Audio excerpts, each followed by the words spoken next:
Assalomu alaykum, bilimga chanqoqlar kanalimga xush kelibsiz.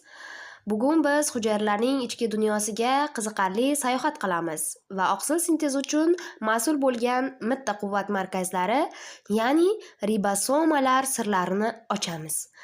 Ribosomalarning tuzilishi, hujayra ichida joylashuvi va hayot uchun naqadar muhimligini bilishga tayyor bo'ling. Batafsil mavzuga o'tishdan oldin ribosomalar tuzilishini tushunib olaylik. Ribosomalar ikki bo'linmadan tashkil topgan katta subbirlik va kichik subbirlik. Oqsil sintezi jarayonida mana bu yerda katta subbirlik keltirib o'tildi mana.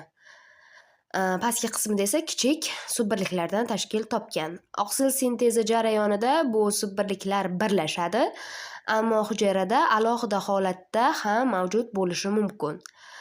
Katta subbirlik 3 ta bog'lanadigan joyga ega bo'ladi. A joy, P joy hamda E joyga ega bo'ladi. A joyimiz aminoatsil transport erinka joyi deb ataladi. P joyimiz peptidil transport erinka joyi deb ataladi. Bu ham E joyimiz esa chiqish joyi deb ataladi.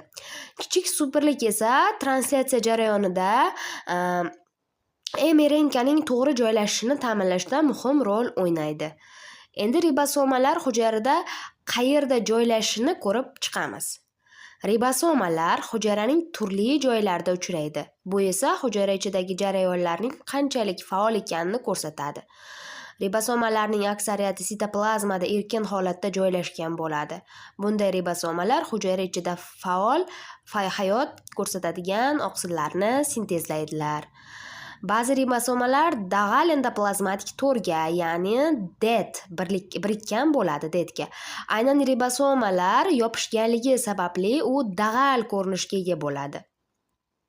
Mana bu yerda ham pastki rasmda yaqqol bu narsa ko'zga ko'ringan ekan. Bu ribosomalar hujayradan tashqariga chiqariladigan yoki hujayra membranalarida joylashadigan oqsillarni ishlab chiqaradi. Mitoxondriyalar, ular hujayraning energetik markazlari, ham o'z ribosomalariga ega. Ular mitoxondriya faoliyati uchun zarur bo'lgan oqsillarni ishlab chiqaradilar. Endi ribosomalarning hujayradagi muhim vazifalariga to'xtalib o'tsak, ribosomalar oqsil sintezining asosiy ishchilaridir. Ular mRNKda yozilgan genetik axborotni o'qib, uni biologik vazifalarni bajaradigan faol oqsillarga aylantiradi. Hujayra o'sib, bo'linib turgani sababli unga doimo yangi oqsillar kerak bo'ladi.